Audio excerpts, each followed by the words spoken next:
Movies, movies, movies, and more movies. Today I'm going to be doing something I've never done before, which is a movie roundup review. I usually do movie reviews like one at a time for each movie, but all these movies I'm going to cover today, I didn't feel like I needed to cover them in a single review, so I thought to myself, let's just do a movie roundup review. And this is probably going to be really messy because I'm just going to be going through each movie really fast, so it's a work in progress, so we'll see how this goes. So yeah, let's just jump into the first movie, which is the Mauritanian. This movie came out at the start of this year. It really only got recognition because, Jodie Foster won the Golden Globe for Best Supporting Actress in this movie. And, I remember kind of seeing this movie listed in the movie theaters, but I was just like, I don't know what that is, whatever. This movie really is one of those movies where you're like, does that really exist? I mean, I guess it does because it's there.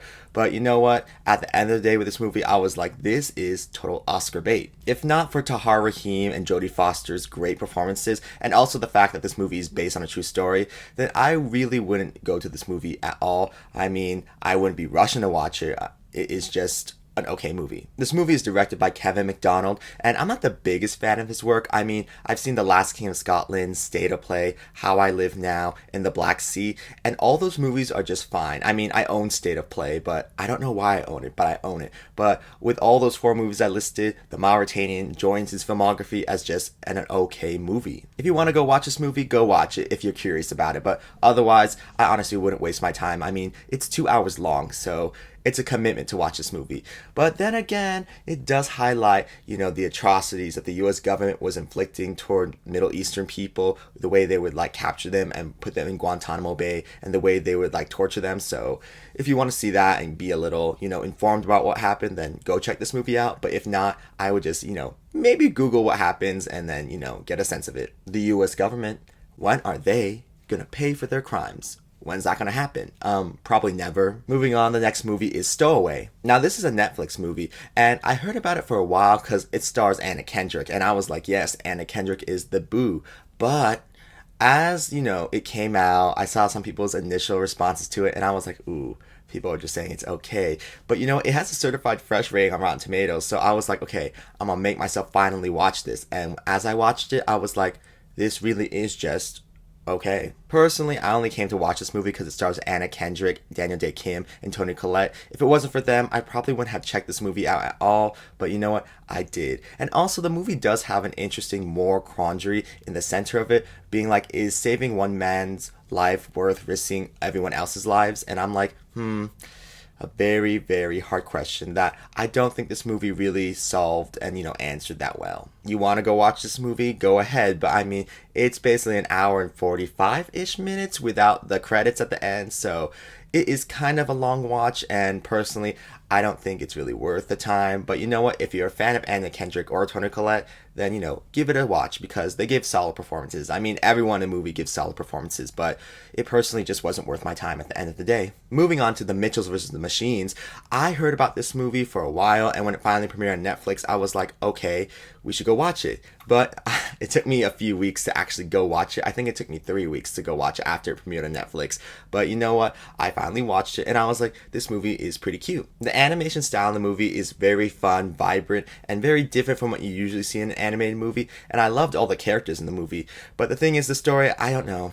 It just felt like it was missing an extra something to make this movie great. Don't get me wrong, I think this movie is very fun, very cute, very good, but it just isn't great. There's something missing that makes me be like, yes, this movie is great.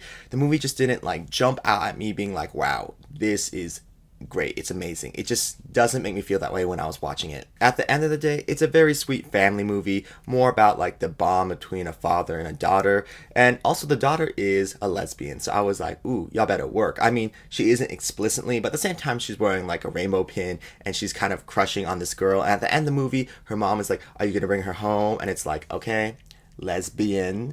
But yeah, the movie doesn't outright say she's a lesbian, but then again, it's she shouldn't have to be like, oh yeah, I'm a lesbian. You should just be able to tell. I don't know, I have very conflicting feelings about the whole, should they verbally say things like that in the movie, or should you just be watching being like, yes, she is one. But anyway, I think the movie is a very sweet movie about family, the bond between a father and daughter, and yeah, it's cute, it's fun, but not amazing or great for me. Their dog Machi, adorable. I'm pretty sure its name's Machi. I think it is Machi, but if I'm wrong, then it's whatever. To be honest, though, this whole movie, I was like, yes, Olivia Colman, capture all the human beings and send us off into space to die. I mean, you made the points. You made the points. Moving on to the next movie, which is The Flop. The Flop. The Woman in the Window. See, this is a problem when studios meddle in movies because the studio did reshoots for this movie and clearly those reshoots didn't do anything to help this movie. I mean, I heard that audiences just didn't like the original movie, the movie that Joe Wright put together, so they were like, okay, let's do reshoots. But I'm like, baby, I'd rather see the mess than like a Frankenstein monster because watching the Fantastic Four movie that Josh Trank made all those years ago, I was like, I know where the studio reshoots are, and honestly, give me the original version because I'd rather see what the original mess was than the mess you're giving me right now. There were some interesting things Joe Wright was doing in this movie, but I feel like the studio reshoots really stopped all the things that he was doing in this movie. Like, something interesting would happen, but then it would just be like plain, and I'm like, okay, clearly that's where the reshoot like was inserted in because it just cut away what was going on with, what Joe Wright was establishing. I cannot believe Once Upon a Time we were like, this is going to be Amy Adams' Oscar win. I mean, just goes to show you that you'll never know what's going to be an Oscar contender until the film is out and people are reacting to it. The whole cast of this movie, I was like, y'all, a waste of time. A waste of time your presence in this movie is. But at least all y'all got those paychecks. It really felt like a lot was missing from this movie, and clearly what was missing were the scenes that the studio clearly cut out because people didn't like those scenes. And I felt like those scenes would have like help the movie like tell me more because I really felt like for the most part what is happening with a lot of parts in this movie. So clearly they took out stuff that really was needed in the movie to help make things more clear.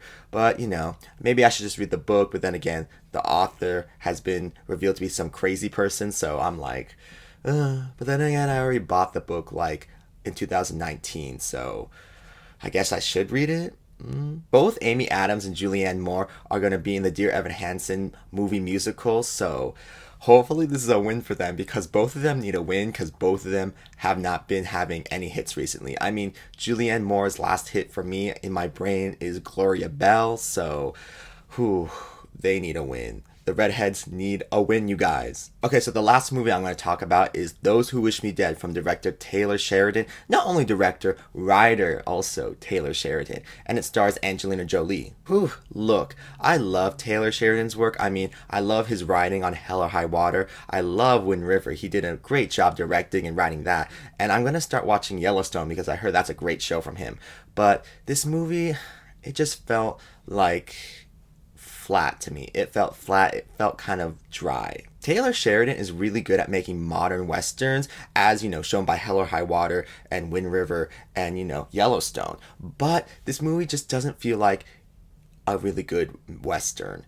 I mean, it feels like one of those basic westerns that you'd watch in the olden days, and it's like, this is just a western. This is what that feels like. It feels like a modern day western that makes you just go, oh, this is just okay. This movie is about people who stop forest fires, and yet we barely get to see anyone stopping forest fires. I mean, there's a brief flashback where it shows like a fire's raging and them trying to stop the fire, and Angelina Jolie's kids apparently were caught up in the fire and they die in this fire, and that's like the B storyline that haunts her. But my mind's like, I'd rather us just see a movie about that than the movie what we got, which was like hitman chasing after this kid who has information about like someone and her trying to save this kid from being killed by them. I was just like, I think the priorities are mixed up, you guys. The movie Only the Brave does a better job showing people who fight forest fires and like what their day-to-day lives are like. I mean, I know that wasn't the intention of this movie, but if you're gonna add that they're forest fire fighters, then you gotta be showing more of that. Everyone in the movie gives a good performance, but Medina Seghor, she gives the best performance. I mean, she is the standout of this movie, and she's only in the movie for like a few minutes. She's the wife of John Barenthal in this movie, but she really like did the work when she was on screen. Taylor Sheridan, I need your next movie to be better than this, and I'm gonna start watching Yellowstone, so that show better be good because I do not usually like westerns, but I like your movies, so I'm putting a lot of faith in you that Yellowstone's good and that your next movie is going to be good, so don't disappoint me. Don't disappoint me, Taylor. Okay, and with that, I'm done with my movie roundup review. Most of these movies were very not worth my time. I mean, out of all these movies I watched, I would probably only rewatch The Mitchells versus the Machines, and also I gotta give it up to Those Who Wish Me Dead. That movie, even though it's not as great as Taylor Sheridan's other movies and, Hell or High Water, which he wrote, it's still a pretty solid movie, so I would return to that. But, yeah, other than The Mitchells versus the Machines and Those Who Wish Me Dead, the other movies I'm just like, bye. Thanks for taking some of my time up, but you're good to go. Not gonna rewatch you ever again. Tell me down below in the comments what you guys thought about these movies. Did you like any of them?